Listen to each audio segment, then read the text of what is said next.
अस्सलाम वालेकुम दोस्तों। तो मैंने आपको पिछली वाली वीडियो में हज़रत आदम अलैहिस्सलाम के बारे में बताया था कि हज़रत आदम अलैहिस्सलाम को अल्लाह ताला ने कैसे मिट्टी से बनाया था। तो कैसे कैसे वो फरिश्ते मिट्टी लेके आए थे, तो अल्लाह ताला ने हज़रत आदम अलैहिस्सलाम को मिट्टी से कैसे पैदा किया था।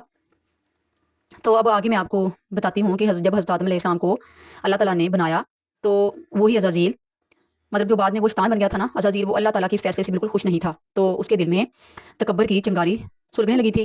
तो फिर अल्लाह ताला ने हुक्म दिया कि ए आदम अलैहिस्सलाम, अब रूह तेरे जिस्म में दाखिल हो जाए। तो फिर उसी लम्हे रूह हज़रत आदम अलैहिस्सलाम के जिस्म में दाखिल हो गई। जब रूह दाखिल हो गई तो उनकी आंखें खुली और हाथ पाँव हिलने शुरू हो गए और वो धीरे धीरे उठकर बैठ गए और उनकी ज़ुबान पर अल्हम्दुलिल्लाह जारी हो गया। तो हज़रत आदम अलैहिस्सलाम ने जब ये नेमत मिली तो उन्होंने 2 रकत नफल अदा किए।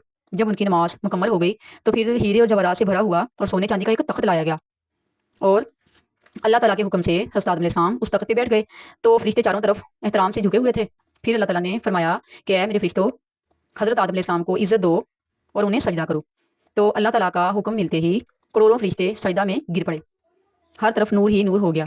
तो फरिश्तों ने जब सर सजदे से उठाया तो देखा कि अज़ाज़ील तो खड़ा हुआ था और बाकी सब हज़रत आदम अलैहिस्सलाम को सजदा कर चुके थे, मगर अज़ाज़ील के चेहरे पर नफरत और घमंड दिख रहा था।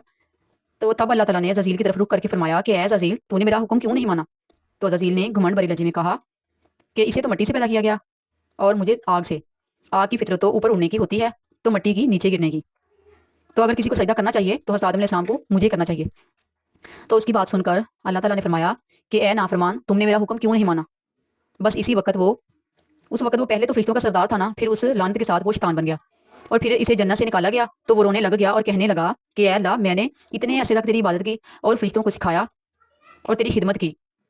और फिर वो इल्तिजा करने लगा अल्लाह ताला से। तो अल्लाह ताला ने फरमाया कि तू क्या चाहता है। तो वो कहने लगा कि मुझे अल्लाह ताला से, मतलब वो अज़ाज़ील कहने लगा कि मुझे क़यामत तक की ज़िंदगी अता कर दे। तो अल्लाह ताला ने फरमाया कि जा, तुझे मैंने क़यामत तक की ज़िंदगी अता कर दी।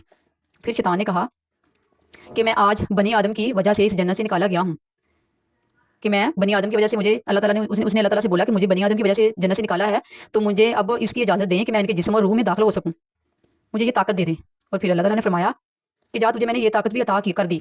लेकिन वो ये सुनकर फिर अल्लाह ताला ने ये कहा कि तू अगर मेरे बंदों को धोखा देगा ना, लेकिन जो मतलब जब तू मेरे बंदों को वर्गलाएगा ना, तो फिर वो बंदे जो जिनको तू वर्गलाएगा, जिनसे तू मतलब जो भी करवाएगा ना, तो वो बंदे मुझसे तौबा करेंगे तो मैं उन्हें उसके सारे उन लोगों के सारे गुनाह माफ़ कर दूंगा। मतलब जिन लोगों को तू वर्गलाएगा वो लोग आके मुझसे माफ़ी मांगेंगे तो मैं उनको माफ़ कर दूंगा और वो मेरे खास बंदों को तू कभी भी नुकसान नहीं पहुंचा सकेगा।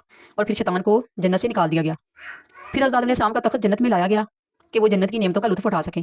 तो वहाँ वो घूमने फिरने लगे, खाने पीने लगे और वहाँ वो इबादत करने लगे। लेकिन वो हज़रत आदम अलैहिस्सलाम फिर वो वहाँ मतलब इबादत करते, वहाँ घूमते भी, इबादत भी करते, खाते पीते, लेकिन वो तनहा बैठे रहते और उनके चेहरे पर एक गहरी सी उदासी छाई रहती। और फिर अल्लाह ताला को इनकी उदासी का भी पता चला, तो उन्होंने हज़रत जिब्राईल अलैहिस्सलाम के पास उनको हज़रत जिब्राईल अलैहिस्सलाम को उनके पास भेजा कि उनके पास जाओ। तो हज़रत जिब्राईल अलैहिस्सलाम कहने लगे कि ए आदम, तुझे जन्नत कैसी लगी। तो हज़रत आदम अलैहिस्सलाम ने मुस्कुराए पहले वो, और फिर वो कहने लगे तो कि यहाँ तो सारे तरफ सुकून है, चारों तरफ सुकून है, नेमतें हैं। और फिर वो हर चीज़ भी यहाँ काबिल तारीफ़ है, हर चीज़ की वो तारीफ़ करने लगे। और फिर फजर की अजान से पहले हज़रत आदम अलैहिस्सलाम की, जब वो हज़रत आदम अलैहिस्सलाम नींद में थे तो हज़रत जिब्राईल अलैहिस्सलाम अल्लाह ताला के हुक्म से हज़रत आदम अलैहिस्सलाम की पास आए और उनकी बाईं पसली से एक हड्डी निकाली और उस पर गोश्त और चमड़ा चढ़ाया और उसमें नूरानी सांस फूंक दी और यूं एक नई तकरीक का आगाज़ हो गया। और थोड़ी ही देर में वो एक हसीन और जमील औरत के रूप में आ गई और फिर जन्नत नूर से जगमगा उठी। तो हज़रत जिब्राईल अलैहिस्सलाम हज़रत आदम अलैहिस्सलाम के पास आकर बोले कि ए आदम, आँख खोल। तो हज़रत आदम अलैहिस्सलाम ने जब आँख खोली तो एक हसीन और जमील औरत खड़ी हुई थी। हज़रत जिब्राईल अलैहिस्सलाम ने फरमाया कि ए आदम अलैहिस्सलाम, ये है आपकी ज़िंदगी की हमसफ़र, आपकी साथी।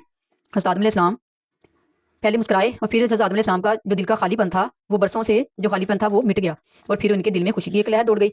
और फिर तफसीरों में तो आता है कि दुनिया की सारी औरतों में, जैसे अल्लाह ताला ने सारी औरतों में से जिसे अल्लाह ताला ने हुस्न अता किया था ना, वो हज़रत हव्वा अलैहिस्सलाम थी। फिर हज़रत हव्वा अलैहिस्सलाम दिल में शुक्र अदा करते हुए धीरे धीरे इनके पास जाने लगे।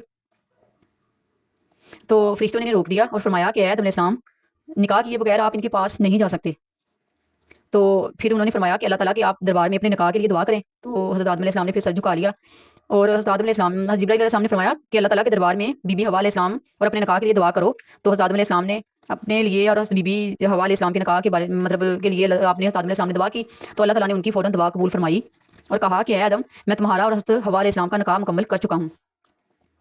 तो उसी के साथ पहला निकाह, जो मतलब सबसे पहला निकाह हुआ था, वो पहला निकाह मुकम्मल हो गया।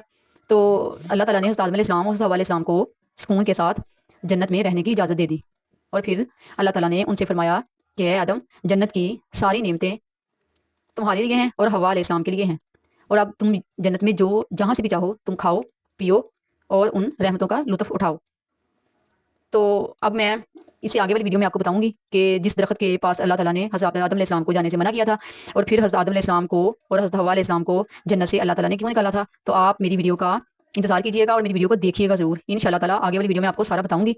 تو پلیز میرے چینل کو آپ لائک کریں، سبسکرائب کریں، تو اللہ تعالیٰ آپ کا حامی و ناصر ہو۔ السلام علیکم۔